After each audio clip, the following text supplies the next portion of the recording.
Spoštovana teniška publika, pozdravljeni, tokrat teniški podcast nekoliko drugače, v naravi, sicer na teniškem igrišču, ob meni pa stalna stranka, Peter Pevc. Peter, ko sem ravno na tem igrišču, dober dan, Marko, ti lahko povem, da tle sem jaz naredil svoje prve teniške korake.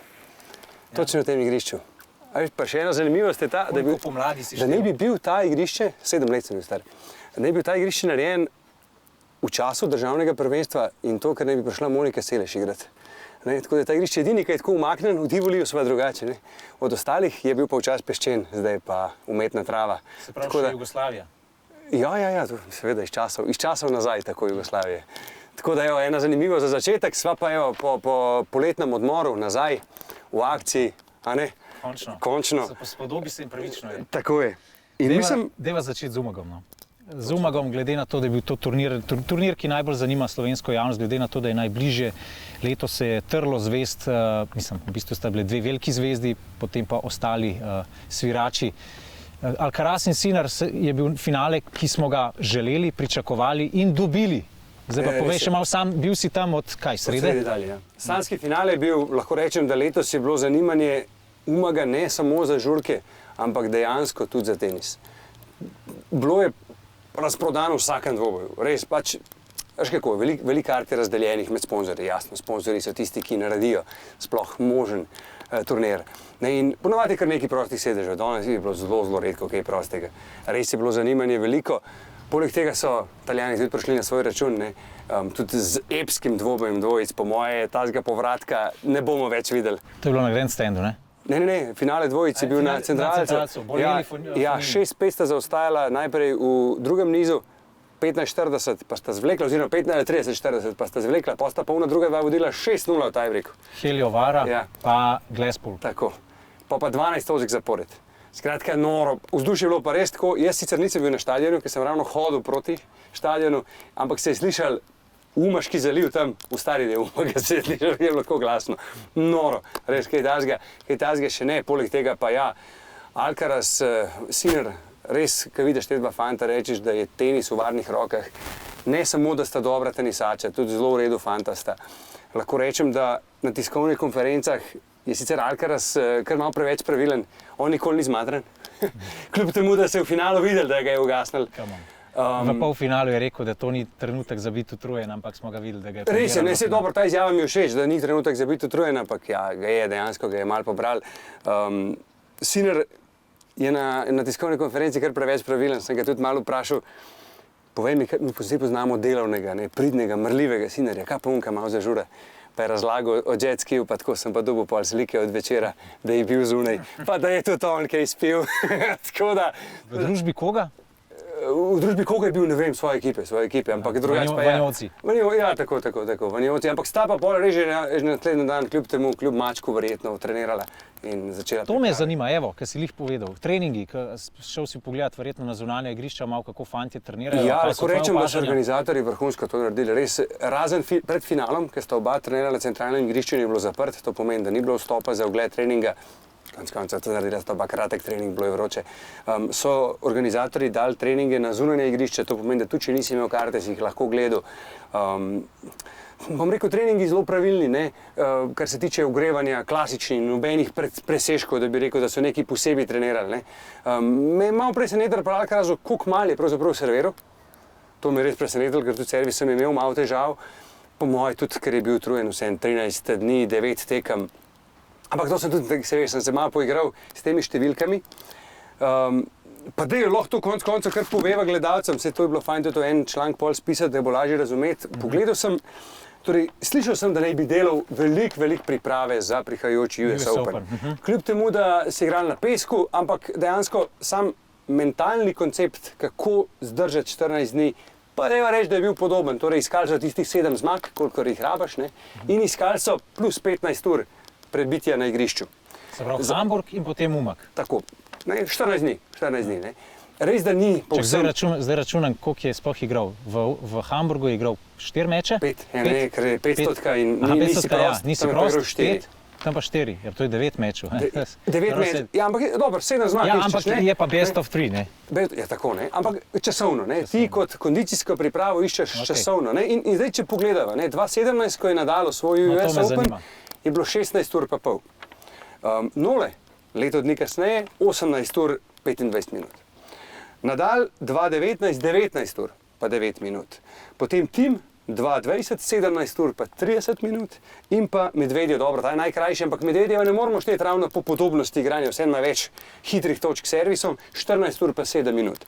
No, v Umagu pa v Hamburgu pa je Alcaraz prebil na igriščih 17 ur pa 48 minut, kar bi lahko rekel, da je zelo, zelo dobro izvedena priprava za prihajajoči US Open. Da je še malo umetno nategnil kakšen dvoboj? Ne, dobro, bodimo realni, oba finala ni želel izgubiti, ne. To nikakor ne gre izgubiti, ne. Konec koncev je prvi izgubil v življenju finale, ne.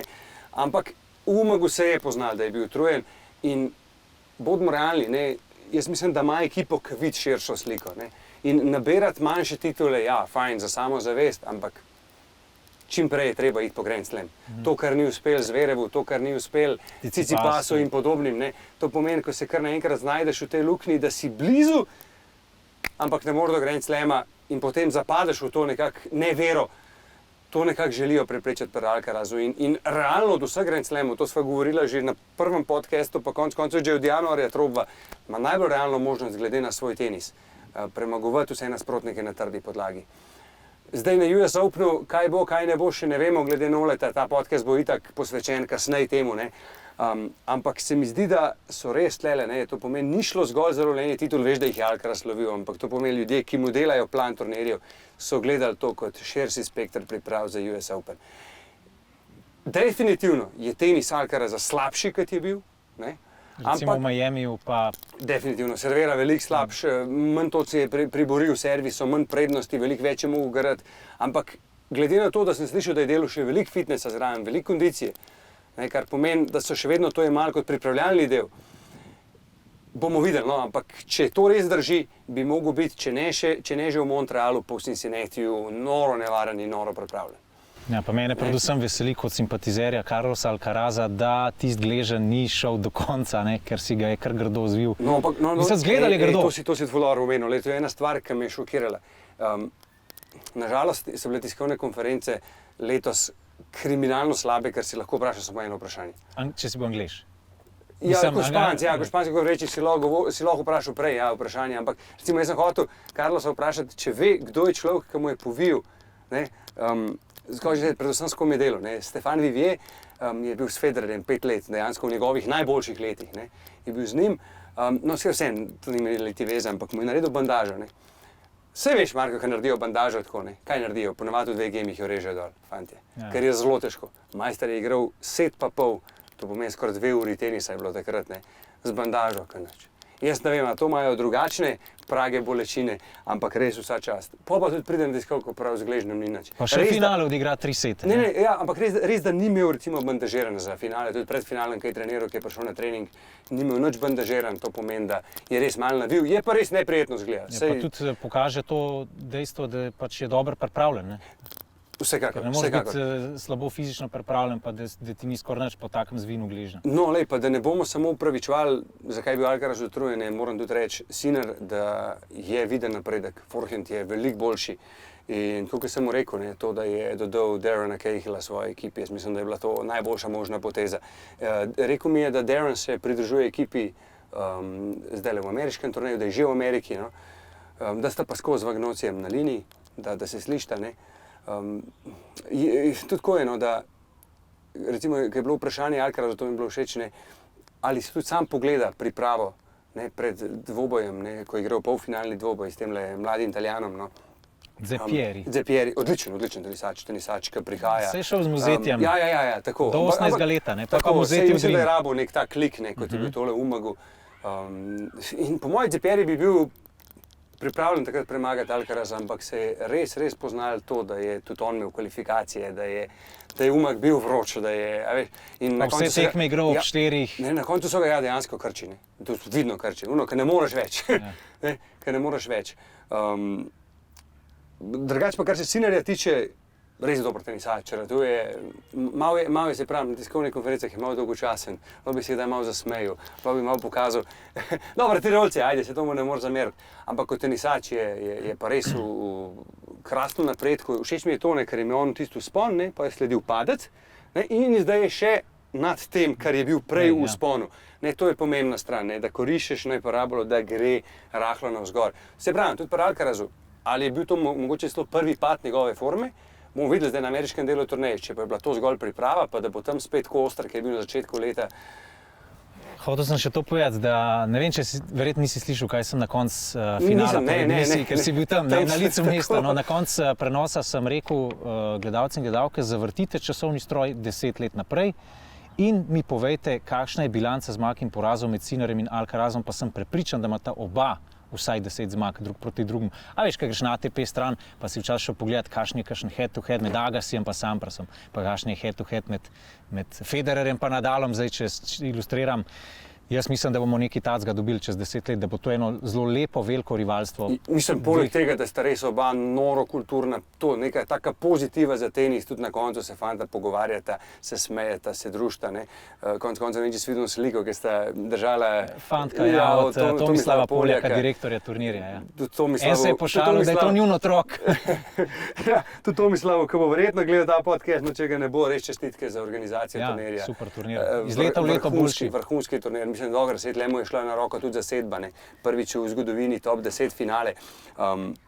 Drugač pa če še gremo malo na Alcaraza pa Sinnerja, kar se tiče njune opreme, bom rekel, velika hvala obema opremljevalceva, torej Head za Sinnerja in Babola, tudi da sta zadržala igralca na svoji struni.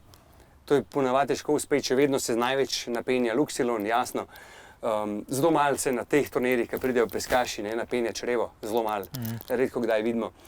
Ma pa Janik ima tale Hawk Touch, napenja ga 27,5 in dejansko igra speed lopari. Veš, Niko Kanole, ki ima samo pobarvana speed, je dejansko ta lopar. Kaj pa Alcaraz? Alcaraz lopar je pa, to je pa, tako kot je rekel Tiš Pone, rekel, to je pa kemija. To pa še nisi videl. Vrat nekako deluje na aero, to pomeni, glava loparja nima veze, je sicer malo ožji vrat, ampak veliko ožji od kole, ampak tanek, zgleda kot nek starejši tale radikal, čudno, igra pa štirko gripom. Ampak ne Babolatova štirka, po moje, ker je taka Wilsonova štirka, ki Babolat ima malo debelejši grip, to pomeni, da je Babolat dvojka, je Wilsonova trojka, samo še en, res debel lopar, ker recimo, če gledaš, dobro, Nole ima tudi kar debel grip, ampak recimo, če gledaš Rafa ali pa Rogerja, ona dva igrata zelo tanki gripom, dvojko, en kot slo, Da bi imel meč pol Carlitos. Ja, dejansko ima kar, mislim, se tudi ima kar šapo, ni še on zgleda dosti nižji, kot je dejansko, on je še on, nekaj tlega ima več skupaj, pa tako. Skratka, njegov lopar je čudo, napenja RPM 25-23, koliko je tam penil takrat v Trstu, ki sem ga spomniš, ki sem ga... Oziroma nisem nikaj vprašal, kaj je imel napisan je imel na struni. Jaz sem ga sam vprašal, če si sam previja grip in je rekel, ja, sam, kaj pa, mislim, pri 17 letih je logično. Je pa tako, da velikrat, si želijo igralci sami previti gripe, ker si ga naviješ nekako, tako, kaj ti paše. Ne, sam... To sem hotel povedati, da takrat ne samo, da si je previl grip, ampak je sam nosil teniško torbo, čist je bil sam se je ogreval tam vse, aktivacija je bila, vse sam. Skratka, tudi to mi je bilo zanimivo, da zavrtimo pa 2 leti naprej in ne more stopiti ven iz slačilnice, da ga ne bi slikali, da se ne bi hotel z njim slikati. En gledalec mi je poslal na Instagram, da je prosil Alcaraza po treningu, da se mu podpiše na roko in potem je naredil dan kasneje tetovažo. Z njegovim podpisom. To priča o tem, o kakšni svetovni zvezdi pri 19 letih govorimo. Je, tudi Sinner, bom rekel, je tam požel veliko zanimanja.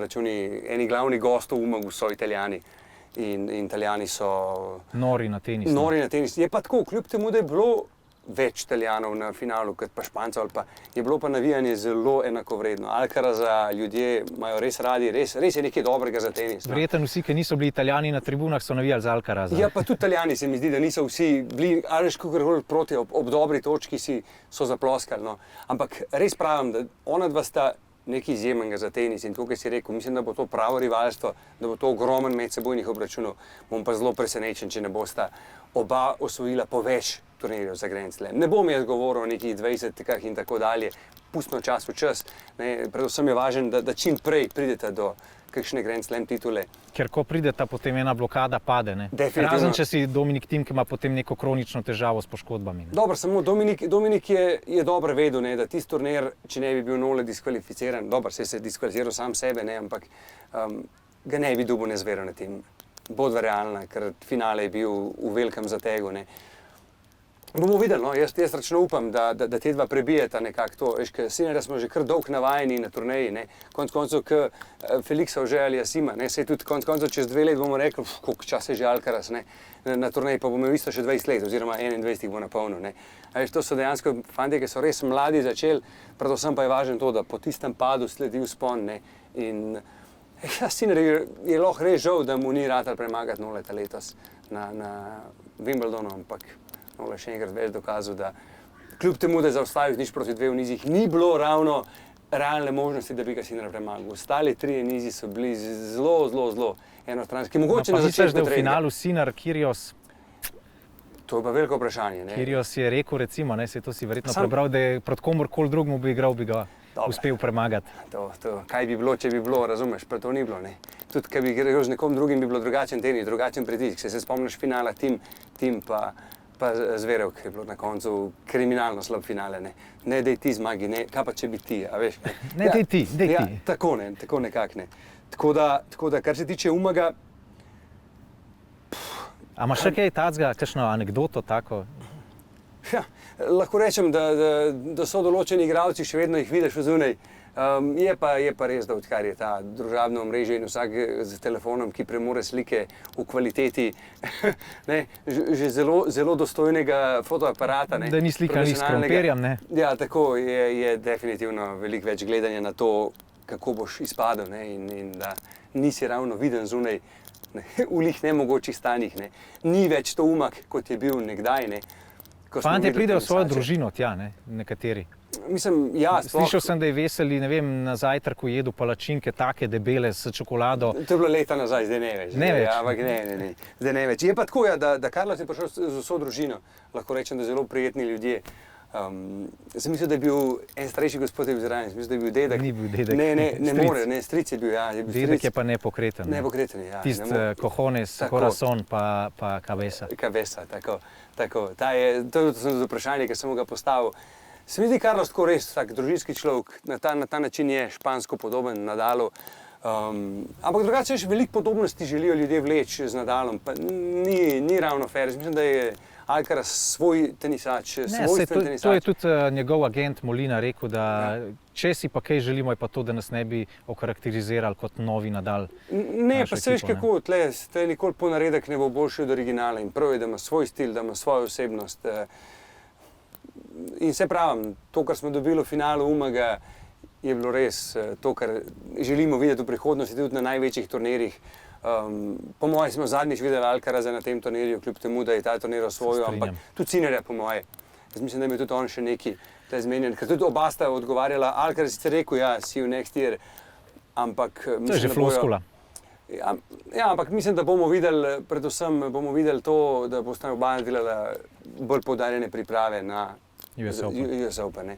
Lahko se pa obrneva v prihodnost, recimo z direktorjem Tomislavom Poljakom sva govorila, pa je rekel, da bojo tudi naprej v to smer nekako šli, da bojo usmerjeni v mlade igralce in to pomeni, da mogoče čez 5 let vidimo tudi našega Svita Suliča, ki je eden najbolj obetavnih igralcev generacije, potem tist Bogart, ali kako je že tist nizozemske obeta, največ iz svoje generacije. Letos Nardi je škoda, ne, da je odpovedal. Luka Nardi, ja. On je zbolel z korono tik pred, on je tudi eden izmed tenisačev, ki bomo slišali za njega, ki je res izjemen.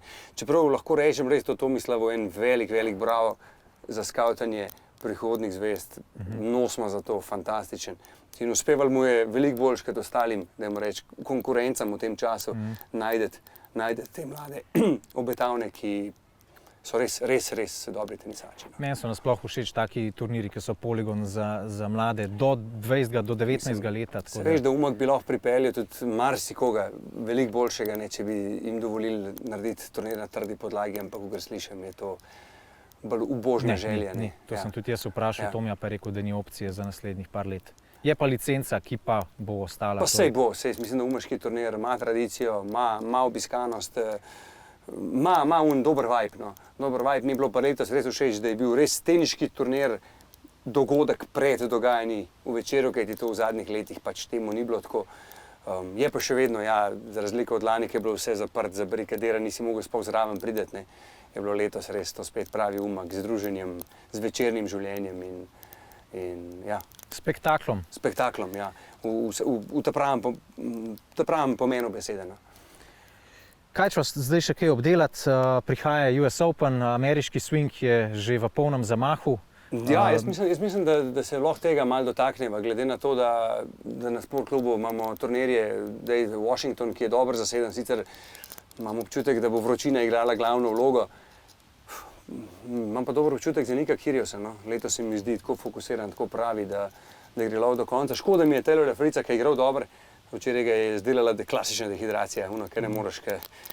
Včeraj je bil najbolj vroč dan na turnirju, 36 stopinj. Ampak to bo mogel malo poklicati, koga se Paul Anacol ima dobre veze, recimo, da bo naredil nek tak sestav, kada ga se opisuje, pot do... Ampak to je res pomembno, to, kad enkrat dehidracija ne moreš več, ni več tablete, ki ti pomaga. Na US Openu ne bo jih mrzlo, še posebej, ki zaprejo streho. Vprašajte sam Rogerja Federerja, proti Milmanu 2018.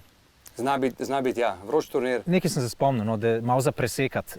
Elena Rybakina, zakaj se jo tako malo omenja? V nobenem mediju je praktično ni. Mi smo sicer na Sport klubu naredili portret kraljice Wimbledona, ampak zaradi tega, ker vsi vejo, da je Rusinja, ki nastopa za Kazahstan, ni lih najbolj izpostavljena. Pa si pa še sama ne pomaga, da takole zgubi v prvem krogu San Joseja. To so meni tako neumne stvari, tudi to, da Emma Raducanu obsodijo, da zakaj je vzela Dimitrija Tursunova. Pa ljudje moji, pa tako je rato antisemitizem, ker si začel umikati, pa kaj imajo Rusi veze, zdaj je kar vsak Rus je slab, ali kaj, pa ste vi normalni, to je treba tle se malo umiriti, najdeti neko razumno mejo, da ljudje, ki nimajo veze z nobeno vojno, da se jih okarakterizira kot negativce. Mislim pa še posebej pa Dimitrij Tursunov, ki živi v Ameriki že toliko in toliko časa, tekoče govori angleško. Pa ne tekoče, on je eden redkih Rusov, ki ga ni pogoja, da ga slišiš, da govori z dialektom slovanskim. Ni pogoja. Poleg tega pa... Anti-Borat. Ne, Borata pa oponaša v nulo, ampak ko govori v intervjuju, ne slišiš nič. Tako da to so kretenizmi, idiotizmi in to pač ne sprejmem. Je pa Elena Rybakina dosti na podoben način, kot Iga Špiontek, kako Igi izvemo, koliko izvemo o Hubertu Hurkaču. To so ljudje, ki so... Niso marketabilni, ne? Tako ne. Ker smo želeli pri Rybakini, Tom Kočevar-Dešman se izmenjuje v ekipi Garbine Muguruse in Elene Rybakine. Zdaj je v Kanadi že pripravljen na Toronto, kjer bodo punce štartale Masters oziroma turnir serije 1000, moški letos v Montrealu. Kaj zdaj s Tomom? V kateri ekipi je? Zmeden sem.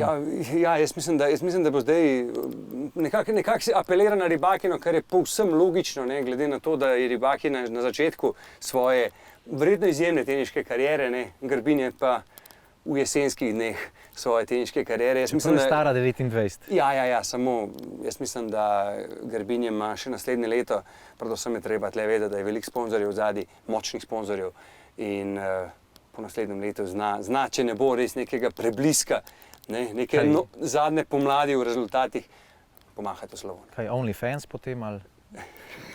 Ne vem, če bo OnlyFans, ampak mislim, da bo kar, da ona zasluži z Rolexom, Evianom in podobnimi znamkami, veš, teh 7-mestnih številk.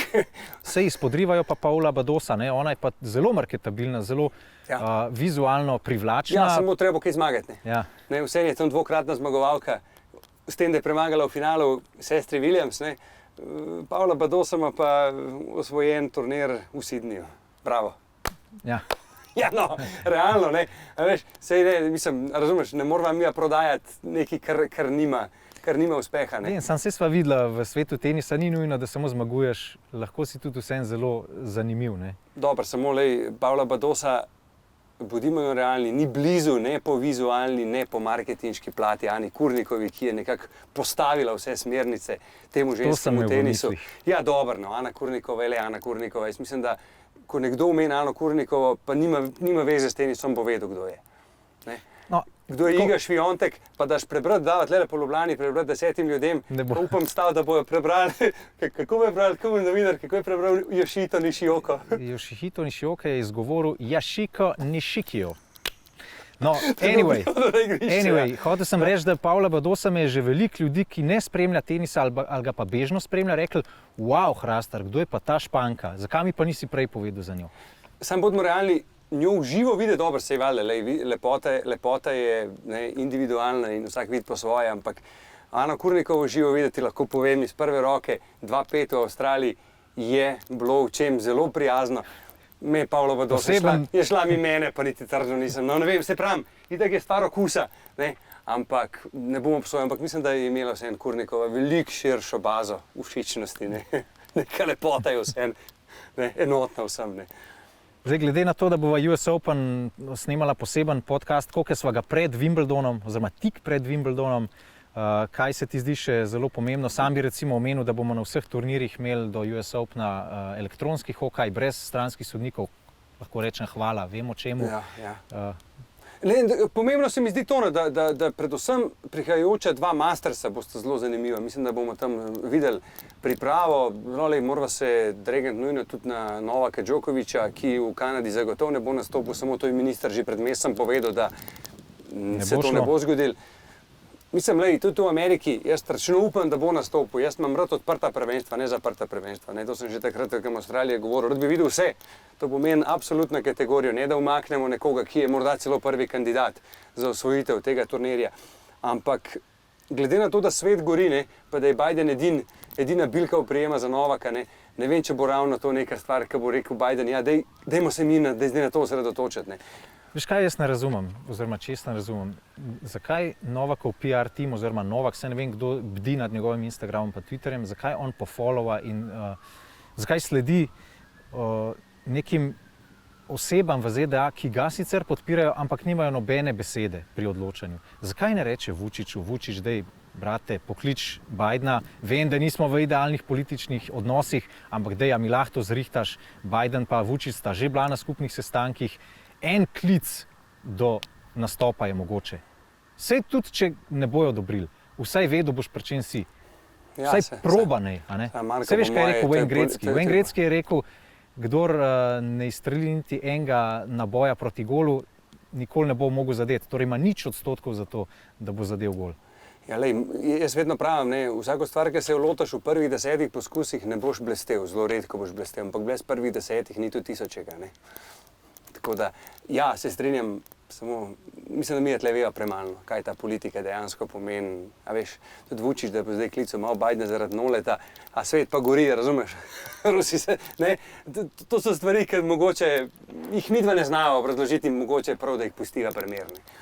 Je pa tako, ja, se pa strinjava oba, da je škoda, da nimamo vseh tenisačev, to pa je škoda. Mislim, športnik v meni joka, zaradi tega, ker ni pač vseh najboljših, ne?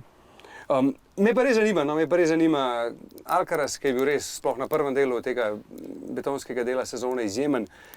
Drugače, na živce mi je šlo vprašanje, če ima težavo z italijanskimi tenisači, glede na to, da je izgubil. Ti igraš proti osebi, proti tenisaču, nima veze, ali je on Italijan ali Italijan, ali je pa on Američan, ali je pa on Tunguzic. Razumeš, to nima veze, on igraš proti tenisaču, ki ima določene stvari. To sem želel za Alcaraza reči. Je rekel, ja, da si tudi sam pogleda, ko igra prvič proti nekomu, ko igra proti Zepieriju, da si tudi sam pogleda razne točke, razne vzorce. Ja, je rekel, mogoče tudi vprašan za Pato Miraljasa. Bilo je vprašanje, če verjame zgolj ekipi. To pomeni, da on sploh nič ne pogleda, pa mu oni povejo plan, pa prav, jaz seveda jim verjamem. Jasno jim verjame, zakaj jim ne bi verjel. To pomeni, da ti oni naredijo določen plan in se ti tega držiš. Je pa tako, vsi vemo. Še ena stvar, ki mi je bila pravzaprav zelo simpatična v živo. Zdaj je coaching dovoljen. Zdaj si bil zraven in si gledal, kaj povejo trenerji. In to je točno to, kar sem govoril. To je tako boljši, to je taka precenjena stvar, da bi zdaj on z nasveti in spremenil potek dogajanja. Ja, gre, da probi malo več obeken, probi malo več, razumeš, ampak tenisači, sploh moški na tem nivoju, to sami pogruntajo. In to je bilo veliko precenjeno. Zdaj, ali je to v redu ali ni? V redu je, da so se izprostili. Ja. Ne izprostijo, pa ne se govori, pa da zdaj mir. To sem zaradi tega, da ni kazni. No, kaj pa na VTA turneji? To pa mislim, da ima malo večjo težo. Ma, ampak spet, recimo, tudi s Tomom sva govorila ravno pred dnevi. Pa je rekel, ja, da težko je, veš, kaj enkrat zapade v neko luknjo, ne? Težko je zdaj nekaj spremeniti. Ne? Recimo tudi to, da je Rybakina izgubila, je bil razlog ta, da ona je skozi trenirala čez dan oziroma ni igrala do zvečer, ne? Zvečer, ampak je res, to je 30% počasneje. To je tako nenormalna razlika, ne, v primerjavi čez dan in zvečer. Ne. Tako da ja, Kasatkina je pa pol popeljala v svet balončkanja, ona se je pa zgubila na tem. Ampak nič hudega, no, sej je, veš, tle moraš gledati širšo sliko, upajmo, da zdaj najde tenis dalje, ne, v formi je pravi, ne, je pa res, moraš pa vedeti to, da Wimbledon ne je odboj nizek, to ne je pač. Beton. Skače, počasni, betoni so počasni po Ameriki. Ne.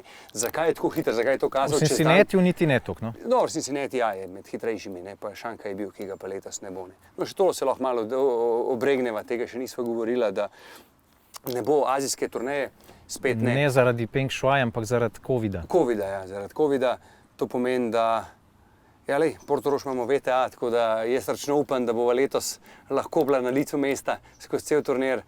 Tam bomo videli se posloviti Katarina Srebotnik, Blaž Kavčič, Aljaž Bedene, dejansko trije noro veliki, mislim, dva največja v zgodovini tenisa, v moškem tenisu, Aljaž v ženskem, Katarina Srebotnik, od osamosvojitve dalje, tako je.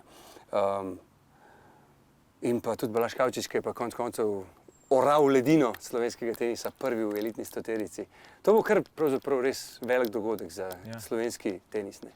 Tako da tudi tam bomo, no, ampak lej, jaz bi še to rekel, pred US Openom bova tako, ko bo žreb zunaj posnela še en podcast.